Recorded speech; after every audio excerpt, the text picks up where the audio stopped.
that, never gotta sweat that. You can bet that, never gotta sweat that. I'll be the rubber, you'll be the match. I won't be a few.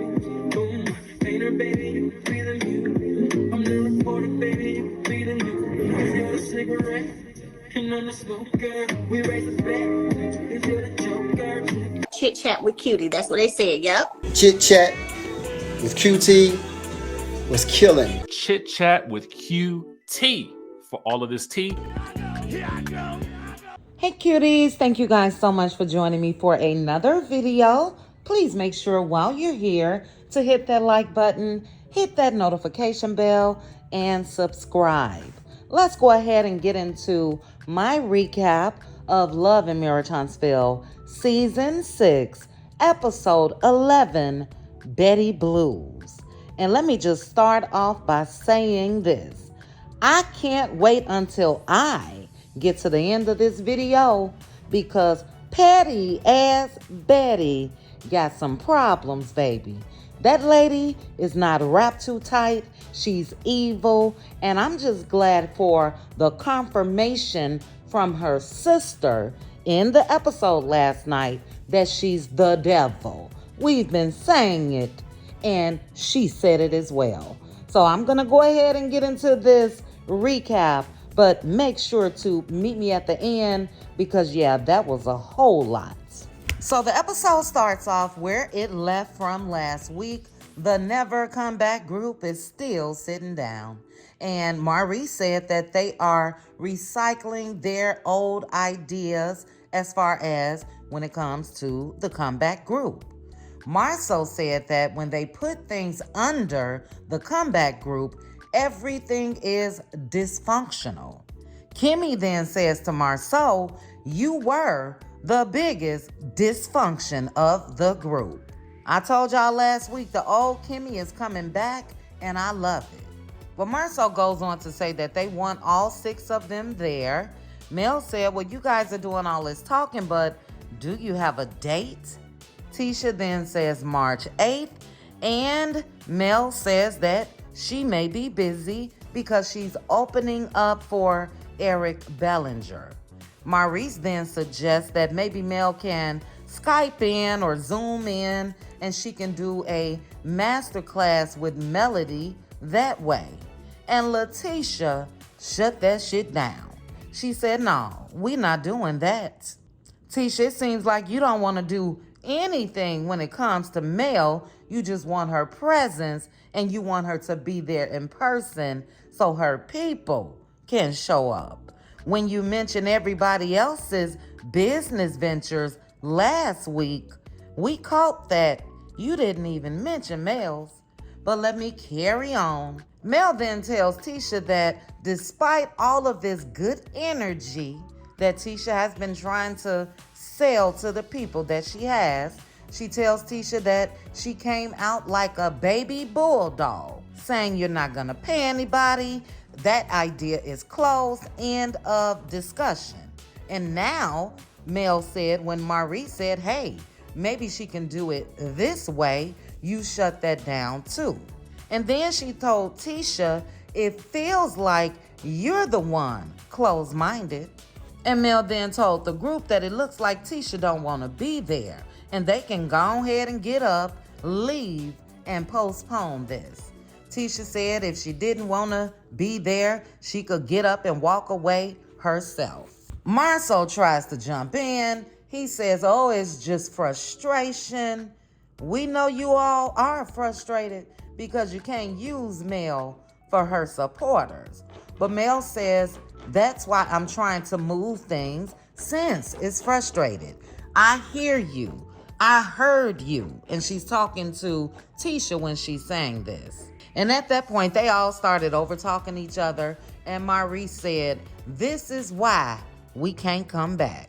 They then show Mel in her confessional. She said that the vibe and the mood is some of the reasons why she's not interested in the Black Expo, and also the thought of her potentially being in business with her ex-husband is another reason. And she's 1 foot out the door. Marceau then asks, is this something that everyone wants to do?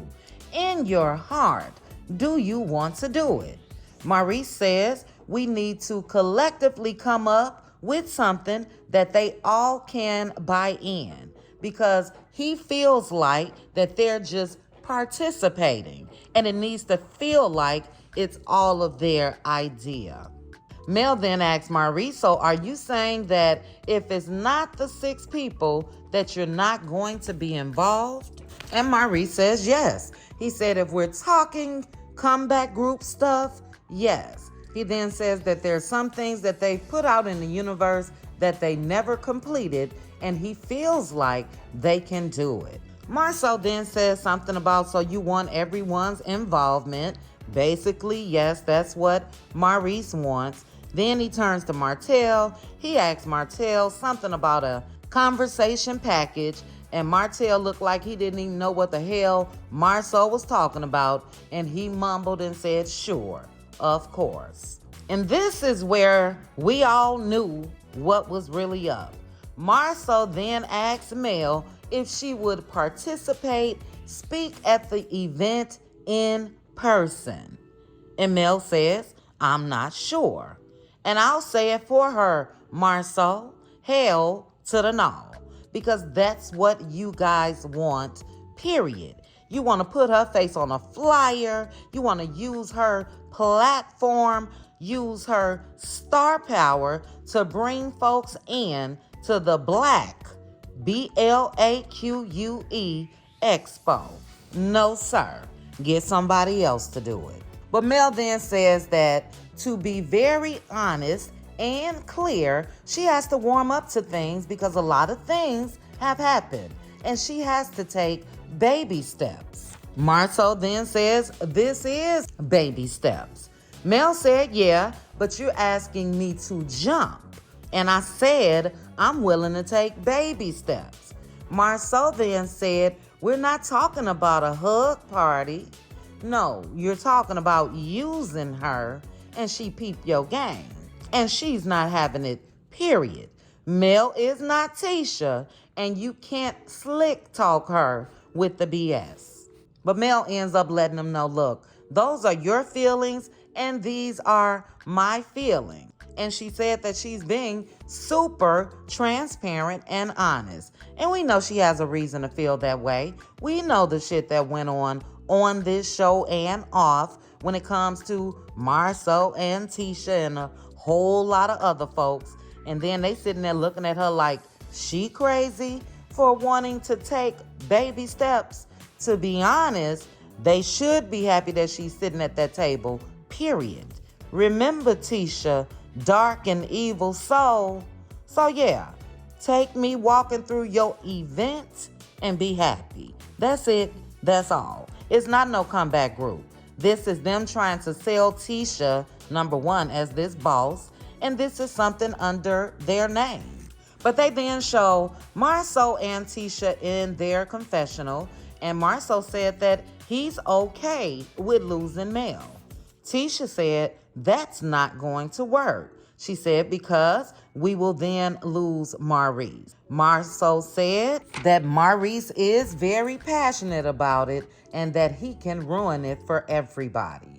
And it goes back to the scene. Martell asked Tisha if she's going to email everybody, and Tisha said, I don't even know what to email y'all about, and she'll have to pray on this. We know you don't. Yeah, you guys thought that since Carlos came in town and had this talk and all of that, that you would take it a step further, and again, no ma'am. And with us being able to see things, some of the things in real time, we know Mel didn't have a booth there. We know Mel didn't speak. Mel did a pop-up and popped right on out. And I don't blame her. But overall, pretty good scene. Mel was in true boss form, and I loved every bit of it. Something as simple as asking, what's the date? It's like she had to ask everything when it comes to this event that Marceau and Tisha are putting together. She had to ask before about sponsorships. Now, the date. It just shows who knows what they're doing and who don't. Now, if they really wanted to try to do something together, again, I've already said this is the never coming back group. But if they wanted to do something for the show, it should have been something that they did in the community, all of them for free. Not anything under black, BLAQUE, none of that. They could have shown up at a children's youth program or go somewhere and read books. They could have done anything as far as volunteering their time. But when it comes to business, it's a wrap. So guys, this next scene was Mel and Nell Fletcher meeting up at a pole dancing class. And it was really cute to me. Mel said that she wanted to cut loose, have some downtime, and she stated that Nell Fletcher was her ride or die. Now, in Mel's confessional, she says that Nell is in her inner circle because she's shown her loyalty and honesty. She said that it doesn't mean that they will always agree, but she doesn't have to question if her heart is pure when it comes to her. And that's a good thing because we do know that Nell and Chris Fletcher were friends to both Martell and Mel, and I'm sure it's probably been a little hard for them to maneuver both Mel and Martell.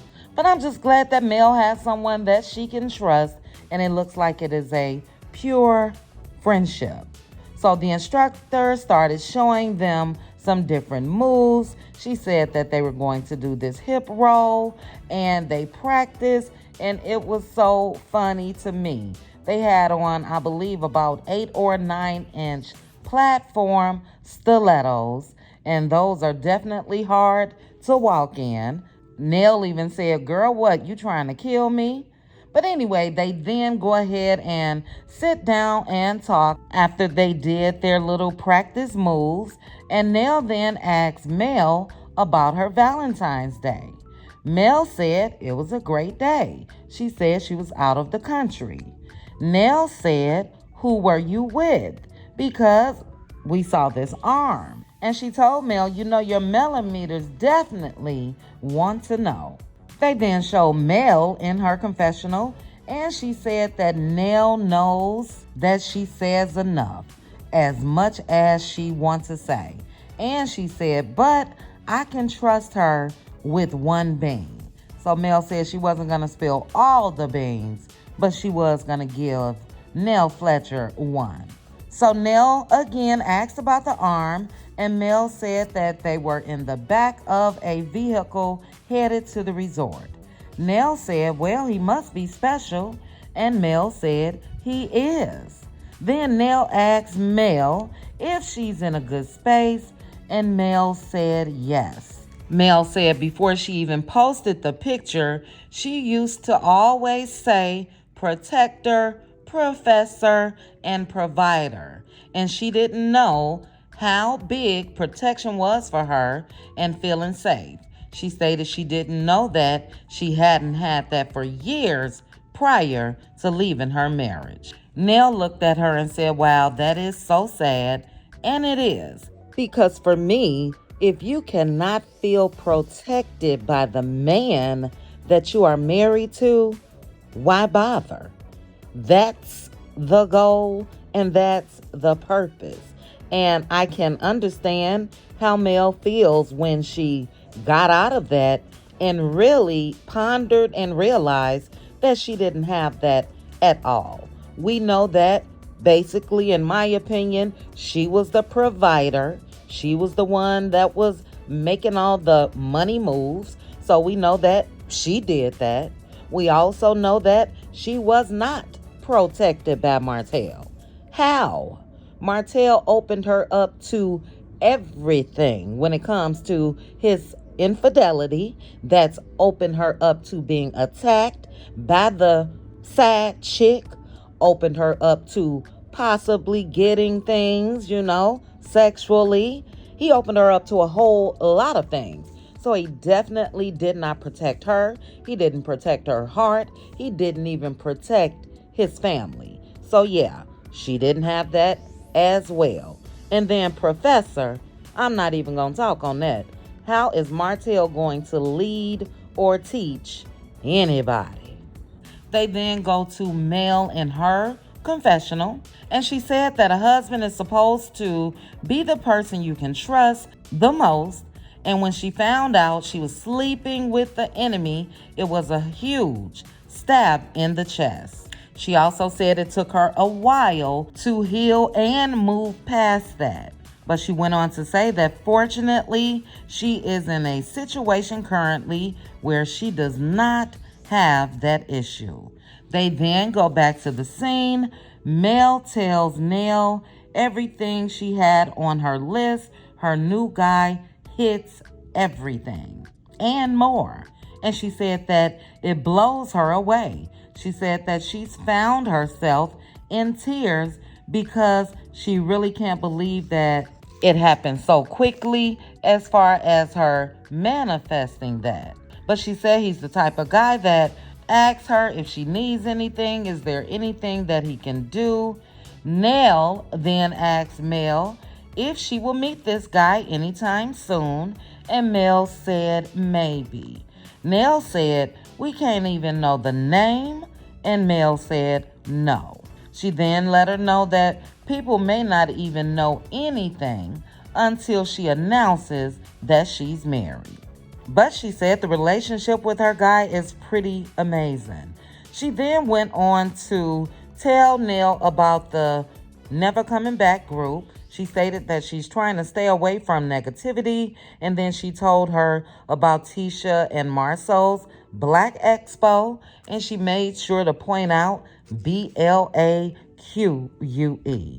And Mel said, look, she don't mind sharing input, but it's a lot that's transpired, and we not gonna act like that there is not a track record. And she's absolutely right about that. As I mentioned earlier, we know the track record, and it was not good.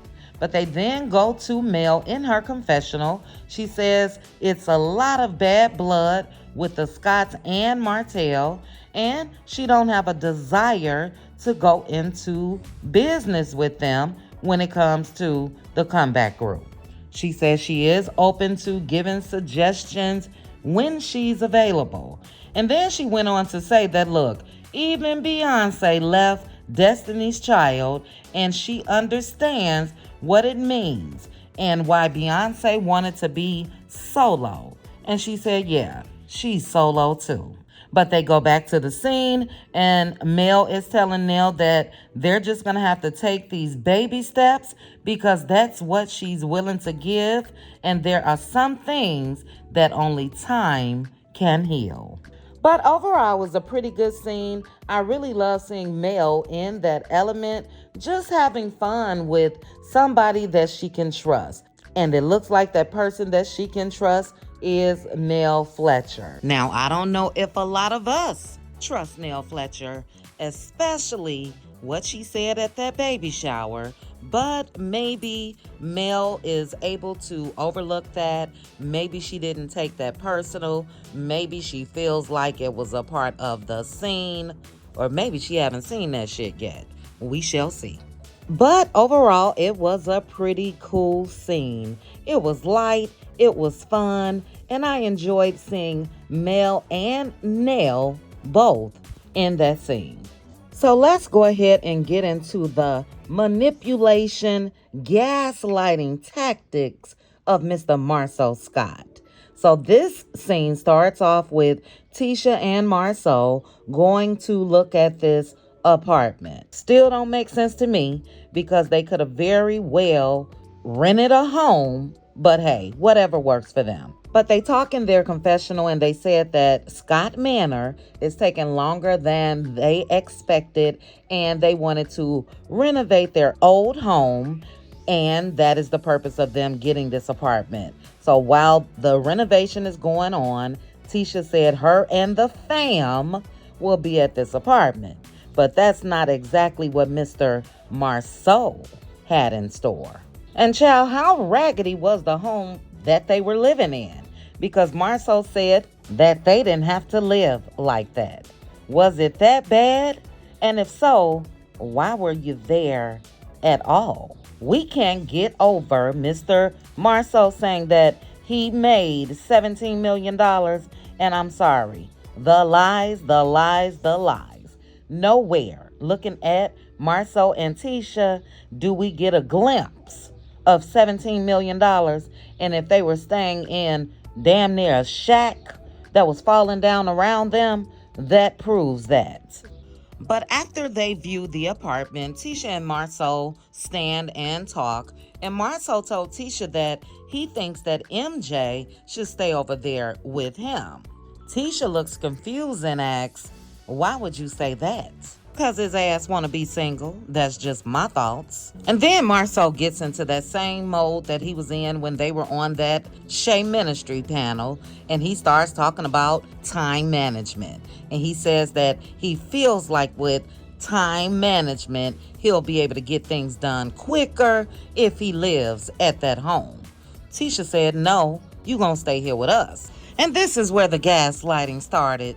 Marceau tells Tisha, well, you remember that time you went away for Mother's Day and I redid the bedrooms? Tisha said, yeah.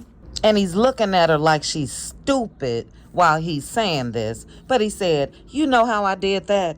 Tisha said, what, throughout the night? And Marceau said, well, the way that I did that was I was working at the theater. I had 2 jobs. I was working on the apartments, and then I would come home. He tells her when he said that he was going to do her office, he asked her who did that. And he said, he and MJ. Tisha then tells Marceau that he and MJ are not going to have a bachelor pad. Marceau looks confused and said, a bachelor's pad?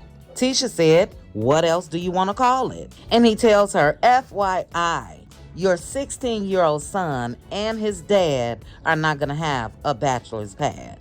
Tisha said, well, I don't know what you call it. Marceau said, well, it's not a bachelor's pad. What it is, Marceau, is you showing MJ at a young age, whether it's for work or not, separation of family. And it ain't that much goddamn work in the world for you to have to do it overnight. That means if you got to get somebody else at Black or Scout or whatever the case may be, you should be able to do things and then go home to your wife and kids. And Tisha said exactly that. She said she don't want to give him that direction that MJ and his dad are staying here and my mom and sisters are staying there. And she told him, no, sir, they are a family. They're going to stay together under one roof. Marceau then tries to further manipulate Tisha's mind, and he mentions again when he was working on her office, he was there to 2 o'clock in the morning. And he would go back at 5 in the morning after 3 hours of sleep. And he asked her, was I living there? And he said, no, he was not. And then here's some gaslighting. He said, I'm doing this as a sacrifice. That is to guilt Tisha. I'm sacrificing myself. I'm sacrificing my time for you. Straight BS. And Tisha definitely felt that way because she rolled her eyes at his ass. And when she did that, Tisha let me know that she knows it's BS. I mean, we know what we've seen of Tisha, and I had to say, has she just been playing this dumb role to keep her husband happy? Because in this scene, she wasn't having it. Marceau then tells her, can you just listen for a second? She lets him know, I am listening, but you're saying the same thing that you said 10 minutes ago. And then he talks down to her like he's her father, and he said, that's a little rude, right? Tisha, like a daughter, said, I'm not trying to be rude. And he tells her, rolling your eyes while I'm talking is rude, babe. No, it's not rude. It's her letting you know whatever you try to say, however you try to switch this shit around, she said what she said. You either gonna stay at those apartments or not. Marceau goes on to his BS. Tisha tells him again, you're saying the same thing, and he gave her a BS response. Well, can you hear it twice? Because I don't think you understand. And he's so manipulative because it's like he's waiting for Tisha to say something while thinking of a response in advance. So Tisha said, "This is so frustrating, just like the other day." She's talking about the meeting with the Never Coming Back group.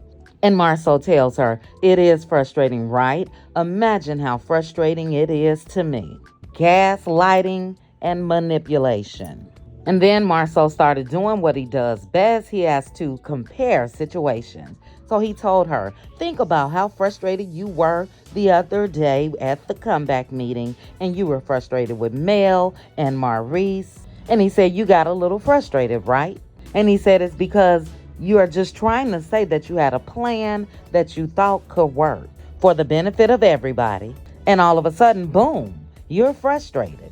And he got on my damn nerves because you are not going to make me believe something that I said. If I said we all gonna stay under one roof, that's what we gonna do.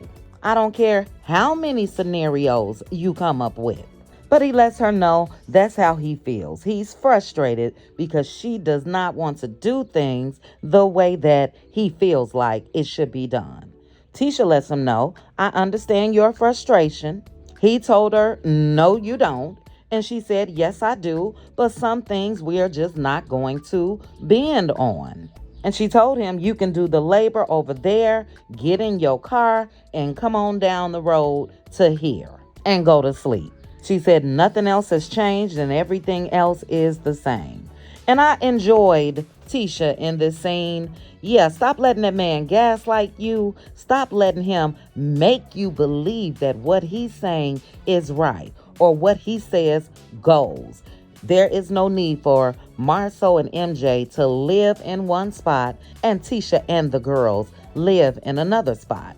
I wouldn't give a damn if it had to take a month longer, since you would have to be staying with the family. Then hey, so be it. For me, it just feels like Marceau really don't want to be around Tisha like that. We have seen this man manipulate her damn near since season 1. And it's about time that Tisha didn't act gullible and naive and she stood her ground. Just a crazy ass scene. You shouldn't be in this predicament at all, Mr. $17 million man. There shouldn't be an apartment. You guys should have already been in a better home, and you could sell that piece of shit that you all were living in. So it's the lies for me. Things just never seem to match up when it comes to Mr. Marceau and Tisha. I'm sorry. Don't put it out there like you ballin' if your home and everything else does not reflect that. But the scene ends with Tisha telling Marceau, "Look, everything will remain the same," and I just want to make sure we're clear on that. Marceau bowed his head and said, "Okay." And then they cut to Tisha in the confessional alone, and Tisha said Marceau got her all the way messed up. She said they are a family and that they're all going to be under one roof, period. Then they go back to Marceau and he said, "I'll tell you what, I'm going to compromise." And he said he's going to see if he can negotiate with some other people and see if they can get it done. And he tells her, "But I'm telling you right now, that labor cost will come from allowance." And he tells Tisha, "You want me here, you gotta pay for it." And Tisha said, "Okay." And she says, "Well, you gotta pay for it." And he said, "Well, we both will have to give up something to get this right here, this relationship." And she ends by saying, "Okay, Marceau." And what a piece of shit that Marceau is, because you are going to, in a sense, make her suffer because of her feelings, her stance on how things should be. Why does anything have to come out of an allowance? You can make sure that you don't do work late at night so you can go home and rest your head with your family without taking anything from an allowance. Like I said earlier, if the project needs to take a couple extra weeks, so be it. So in the end, he still one when it comes to the gaslighting and manipulation, because he's going to give her what she wants, but she going to have to pay for it. She going to have to suffer. She's going to have to lose something, which is this allowance. Now, who is the majority owner? Because I'm not going to lose a damn thing. If I'm the majority owner, you can suffer. Your allowance can be cut. So it's always been to me like a father-daughter relationship. I am glad that Tisha was able to stand her ground, but like I just mentioned, he still made it out to where it's going to be his way. Straight up narcissist, all up and down. And I'm sorry, you telling me I gotta pay for our relationship? Tisha, the signs have been there since Love and Marriage Huntsville, Season 1, Episode 1. Girl, if you don't put your damn foot down, if you don't snap on this man and let him know, look, you're not going to play with me the right way. It's all good what you said in your confessional, but that's not translating to us. Marceau has been and will always be the boss, and he will get his way. It was disgusting to watch. But this next scene is with Marceau and Courtney. But Marceau and Courtney starts talking. They are talking about working with family members. He said, like you and Jalen. Then he lets Marceau know that they had to get rid of Stormy's cousin. Courtney said that Junior was just doing what he wanted to do, coming in to work late, not coming at all. And he said every time he walked through the door, Junior was on his phone. Marceau says, so you guys had to let him go? Courtney says yes. Marceau asks him, well, how does he feel about it? Courtney said he doesn't feel like he did anything wrong. He then asks Courtney how Stormy feels about it. Courtney said that Stormy was a little sad because they had a good relationship and that they are first cousins. And he said they were real tight. So Marceau asks Courtney, well, was Stormy on board? Courtney says yes. He said, well, you knew him for a while, right? Before he started working for you? Courtney says yes. He's like my little brother. Marceau then let him know, look, I done fired my brothers. I fired my younger brother. And that he even fired Maurice before. And Courtney was like, really? Courtney then says, well, why did you have to fire Maurice? Maurice seems like a real hard worker, especially on that basketball court. Marceau tells him, yes, Maurice is a hard worker, but he was stressing about that wedding that he was planning. So he's talking about Maurice's first marriage, and he said that Maurice started stressing him out. So he said he told him, no, bruh, that's your stress. And he said he told Maurice, hey, ain't nobody tell you to jump out here and get married at 23. And I'm just trying to think about this in my head because Marceau is younger than Maurice. So Marceau had businesses and he was what, 21, 20? I'm trying to put this together. I'm giving it the side eye.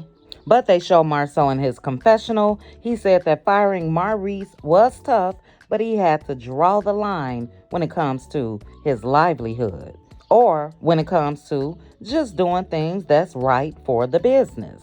And Marceau said working with family can be a challenge, and that's why he really don't envy Courtney and Stormy. But they go back to the scene, and Marceau is telling Courtney that you have to separate business from family. He said that even when it comes to his mother-in-law, messy ass Wanda, he said for him, it's tough.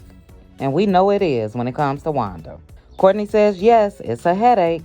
Marceau then asks him, well, how is the relationship now? Courtney said, I don't know. I ain't heard from him. And he said they used to talk every day. And he said now they're at the point where they don't even talk. Marceau said, damn, man, that's a tough one. And Courtney said he's going to fix it. And that's how the scene ended. For me, they were just setting up the scene that we will see shortly, which is Courtney, Stormy, Bettie, Junior, and his mama Lisa at Stormy's house. And what a hot-ass mess that turned out to be. But we'll get to that in a minute. So guys, this next scene was Mel and Tisha meeting up. Tisha said that she wanted to dig a little deeper to see what the problem is. She said it's not about the money and something else is going on. She said Mel can just say no to the comeback group and she would be okay with that. She also said that Mel does not have to make up excuses and can just say she don't want to be a part of the group. Now, Tisha said all of that in her confessional.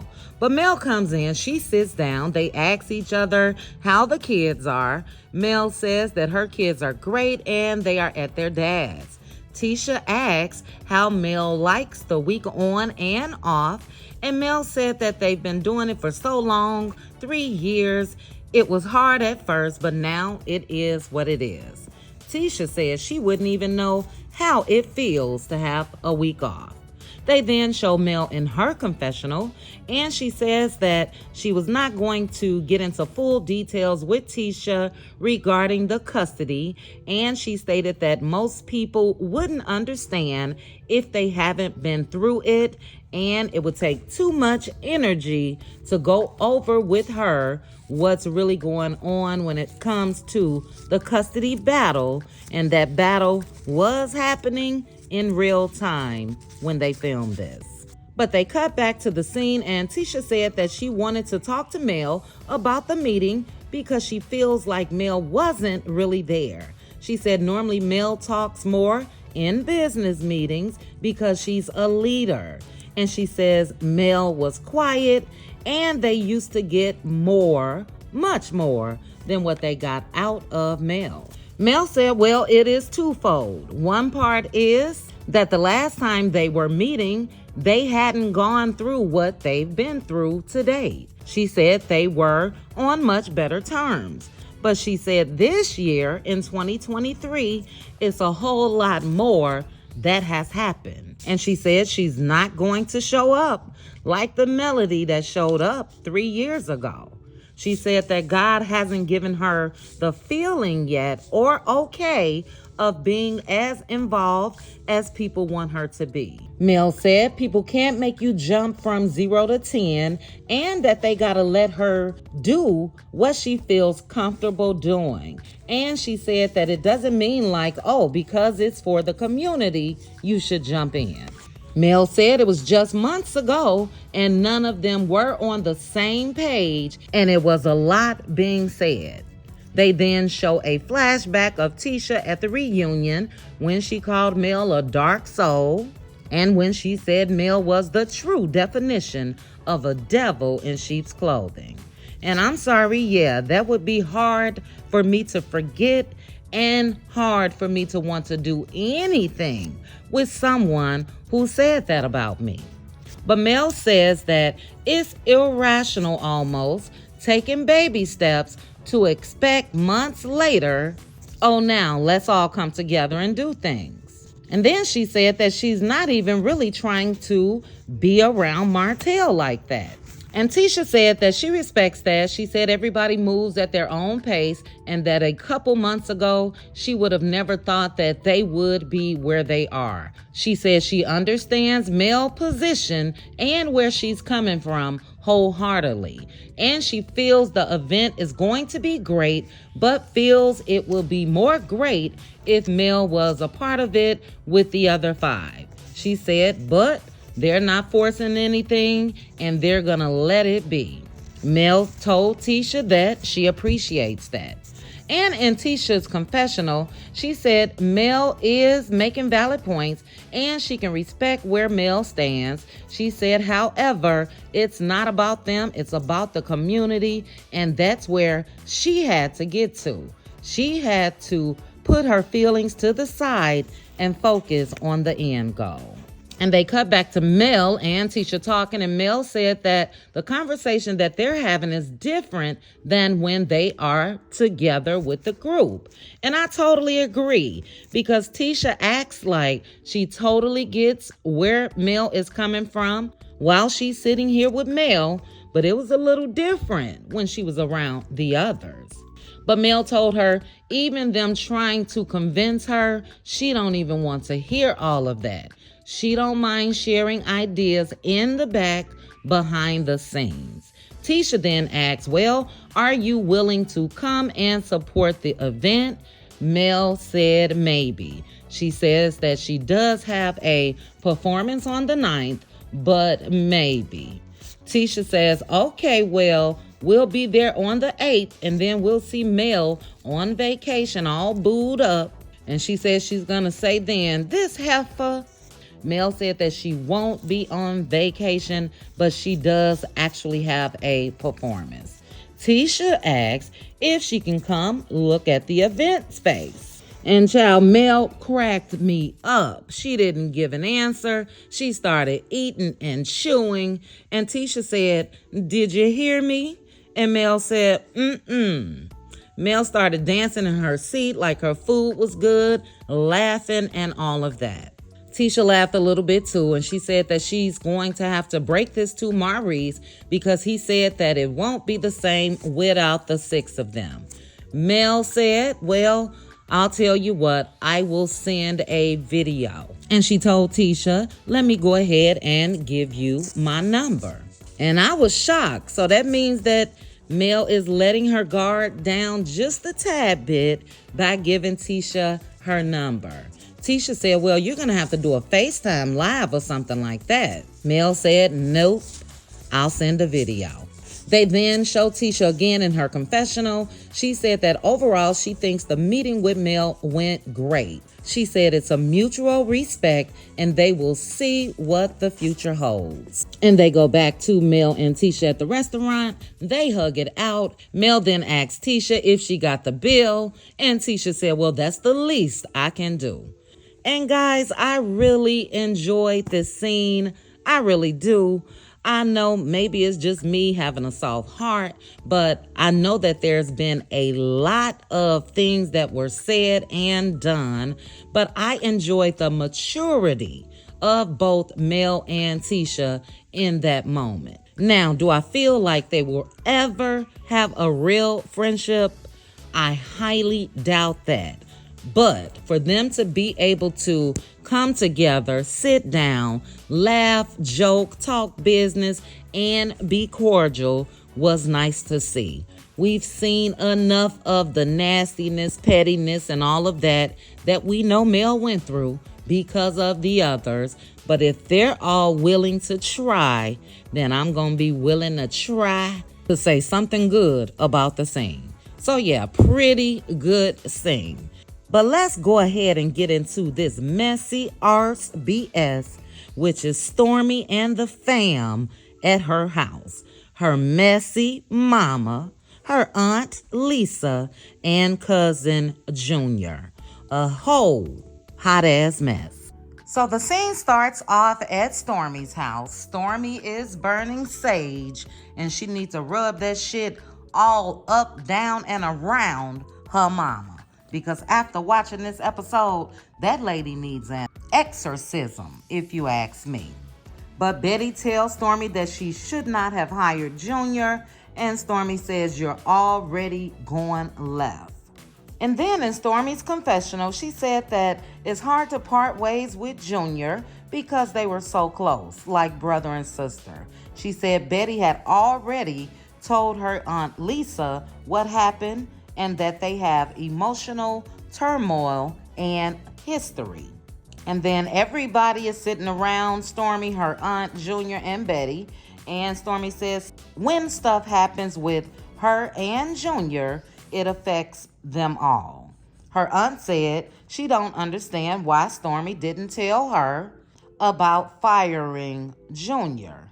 And this is probably the only time that I'm going to agree with Stormy, because Junior's big grown ass could have told his own mama that he got fired. But it definitely wasn't Betty's place to do so. Because I can guarantee you this, Betty said that shit in a nasty way and probably was happy that Stormy fired Junior. Betty then says that her sister came to her house and kept talking about the warehouse. And she said she told her, you do know Junior's fired, don't you? Stormy's aunt said she didn't appreciate how Bettie came to her and she caught her off guard.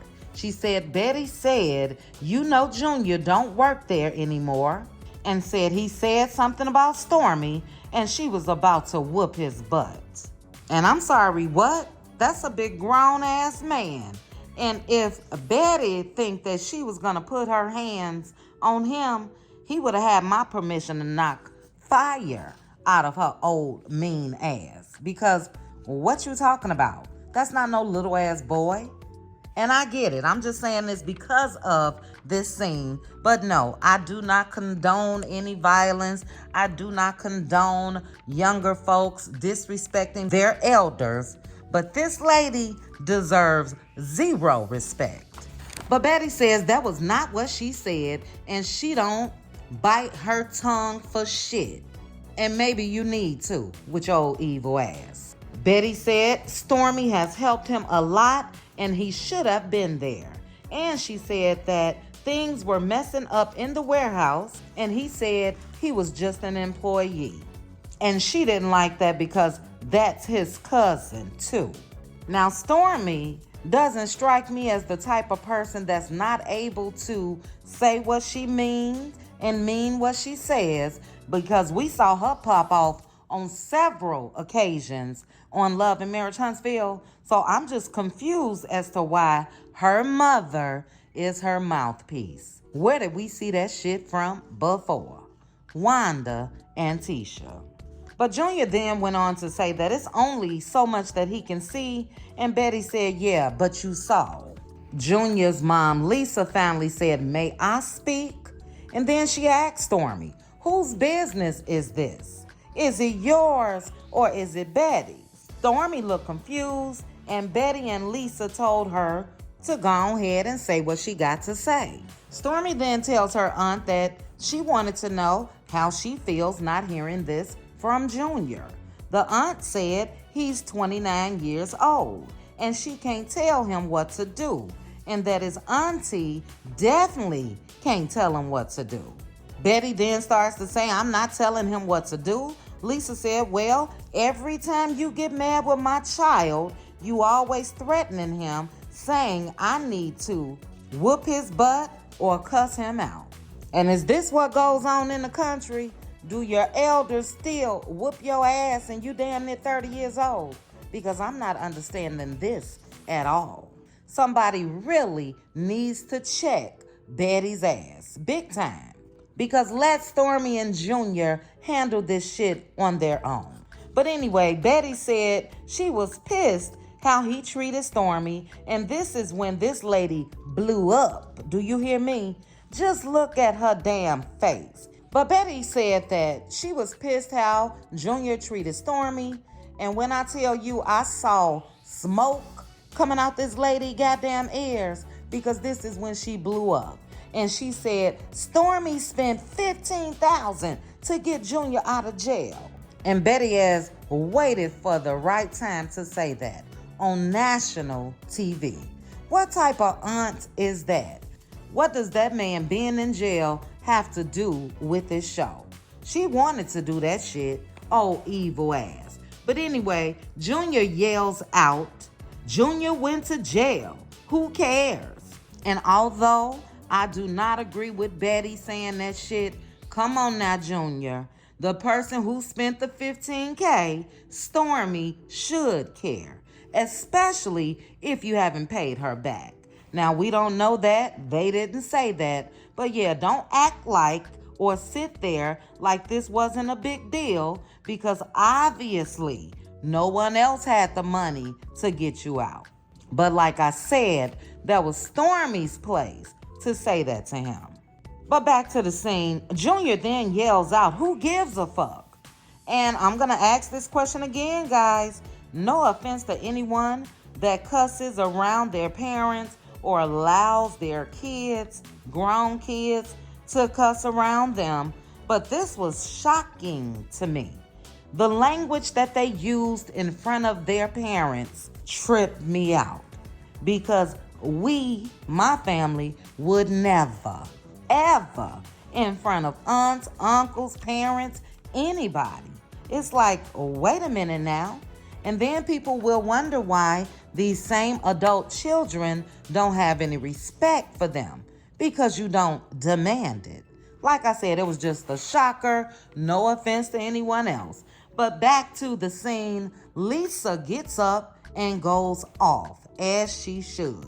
She said, "Take this damn mic off of me," and said that Bettie had no right to talk about her child. And she said none of them are perfect. She then made sure to get her lick back on Bettie's ass, and she said, "Am I gonna say that Stormy went to jail? Did I ever say that? No." Stormy and Bettie sat there looking shocked. And I know that's right, Lisa. Fight fire with fire. She blasted your son, and you had every right to say the same damn thing about Stormy. But after saying that, Lisa tries to run out. Stormy and Junior are trying to stop her. Stormy turns to Bettie, and Bettie's crazy ass started laughing. And Stormy said, "Why are you laughing?" And I'll tell you why, Stormy. Because she's a chaos demon. And that's what they do. They sit back and start all type of shit, and then they get satisfaction of seeing everyone in an uproar. She also laughed because she was embarrassed that she put your shit out there just like your mama put Junior's shit out there. That's an evil ass woman. But Bettie said she was laughing because she said Stormy went to jail. Stormy then said, "Bitch, I don't give a fuck. I was in jail. I was 18. Again, shocker. This is a daughter talking this way to and in front of her mother. Where's the respect?" But Bettie then had the nerve to say, when you mad at somebody, you tell they shit. Yeah, just like your ass just did about Junior less than 60 seconds ago? This lady is cuckoo for Cocoa Puffs.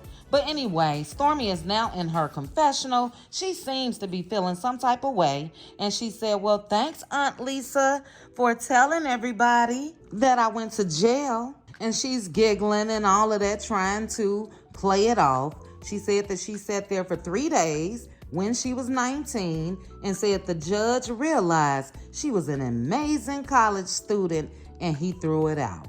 Yeah, okay. And we wouldn't even know about it if it wasn't for Aunt Lisa. But Stormy says there's still a mugshot somewhere out there of her from that time. But we go back to Lisa and Bettie. Lisa tells Bettie that she just likes to run her mouth. Bettie says, "Am I lying though?" Lisa is screaming, "Why would you bring it up?" And Lisa is because she wanted to embarrass you and Junior on national TV. But Stormy asked Bettie to talk to her sister, and Bettie said no. She not gonna be fake with it. And after that, Lisa runs out. Stormy in her confessional said she realized this isn't about Junior and her. This is about her mom and aunt, and they have real issues. They go back to Junior telling Bettie that she thinks airing out everybody's laundry is cool and asks her, are all of her clothes clean? Bettie didn't answer him. She just said, "I don't want to talk to you." He asked her why, and she said, "Because you's a condescending little prick." A condescending little prick? Really? What the hell is wrong with this crazy ass lady? This biatch, and excuse me, is evil as hell. Now, y'all do remember she said before that she don't even believe in apologizing. So what she's doing is she's leaving folks behind that has to deal with her ignorant ass bullshit for the rest of their lives. It's like emotional abuse. It really is. And it's not okay. And why is this heifer even on our screen? Carlos would rather have ratchet ass older women acting like a damn fool, like Bettie, like Wanda, instead of Miss Van, someone who knows how to conduct herself. But let me get back to this scene. Stormy then chimes in and she says that she feels like Betty should talk to her sister. And this devil Betty said, blood don't have to be thicker than water. And she said that shit looking crazy as hell. She said, sometimes you need to cut blood off. And look, I can agree with that part. You can definitely cut out people that's doing you harm, that's talking negative about you, all of the above. But Betty, I think it's the other way around. They need to cut your ass off. It's the audacity for me. And I'm just tripping out because I did not see this lady smile not one damn time during this whole scene. She is just sitting there, stewing in hatred. And that shit is crazy to me. But anyway, Stormy goes out to get her aunt and asks her to please come back in. And at that time, Lisa is outside crying. And she told Stormy, yo mama is evil. She's evil. And in that moment, I knew that what the majority of us have been saying is true. She's definitely evil. And it's a damn shame when people that has never laid eyes on you can determine that. Stormy's aunt validated all of us because this heifer is crazy. And to me, she's not only evil, she's miserable as well. And you guys know the saying, misery loves company. Betty's point is to make everybody else feel like she feels. She started all this shit. But Lisa tells Stormy that she's through. She's done. Stormy said you need to go in there because she's in there with Junior and is going somewhere it doesn't need to be. Lisa said, what is she saying to my child? Then we go back to Betty and Junior, and she repeats that he's a condescending little prick. And she said that when he was telling her to explain, and she said she don't have to. And I'm sorry, Junior, if I were you, I would have got up right then and there and left her crazy ass sitting right there by her damn self, period. But he says to Betty, how you gonna call me something and don't explain it? Then she starts yelling, Junior, don't F with me. Don't F with me. By this time, Junior's mother is busting back in the door and she said, leave her child alone. And Betty said, make me. And baby, then all hell breaks loose. Betty is in Lisa's face. Lisa said, leave my child alone. Betty said, this nigga grown and he gonna buck up at me? Unbelievable. Now, Betty, when you ghetto as hell, like you are, as well as disrespectful, respect is earned.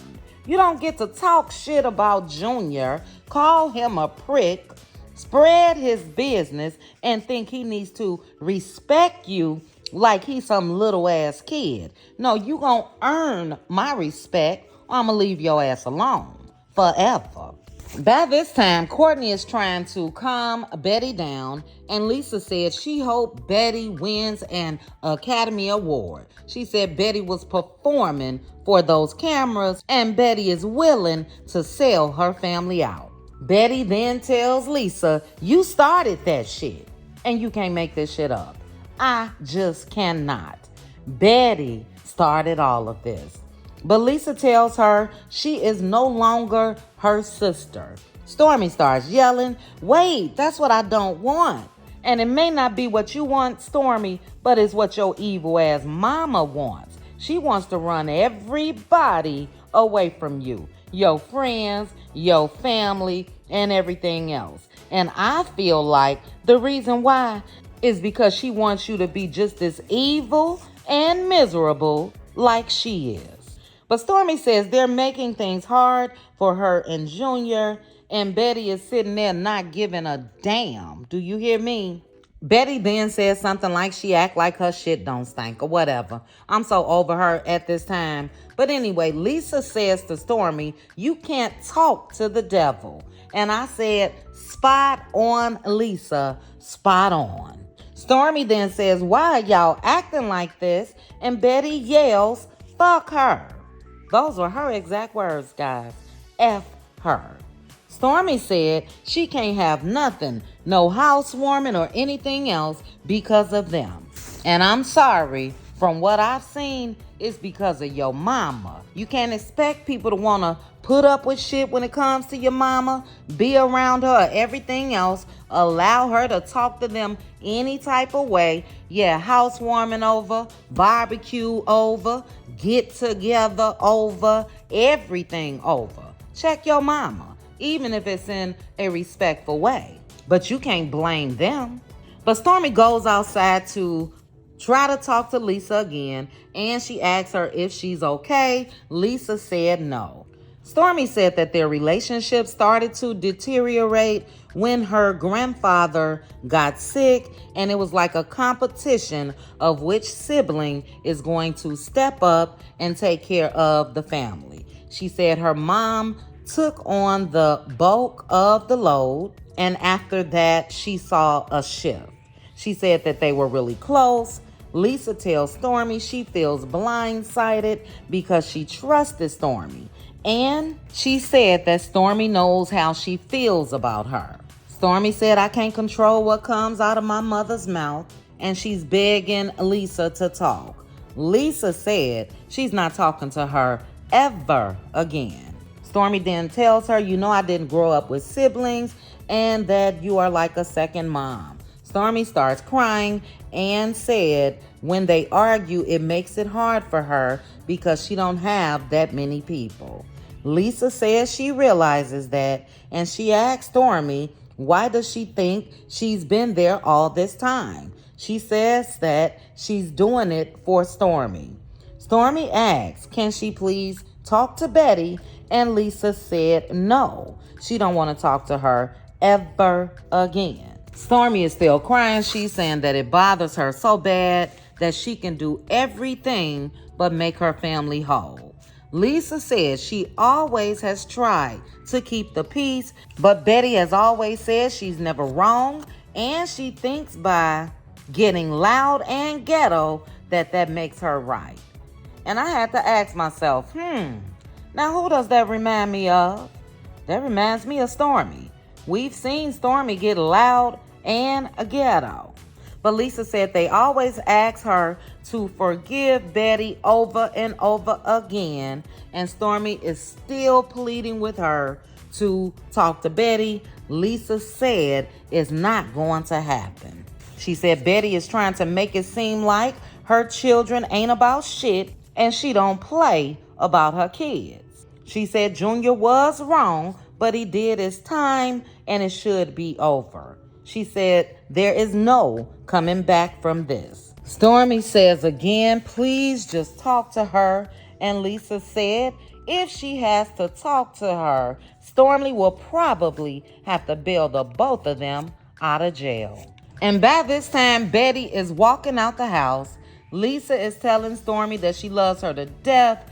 And when I tell you, I cracked the hell up, because they put in that scary movie music while Bettie was walking, and I swear, it was like she was Jason or Freddy Krueger or some shit.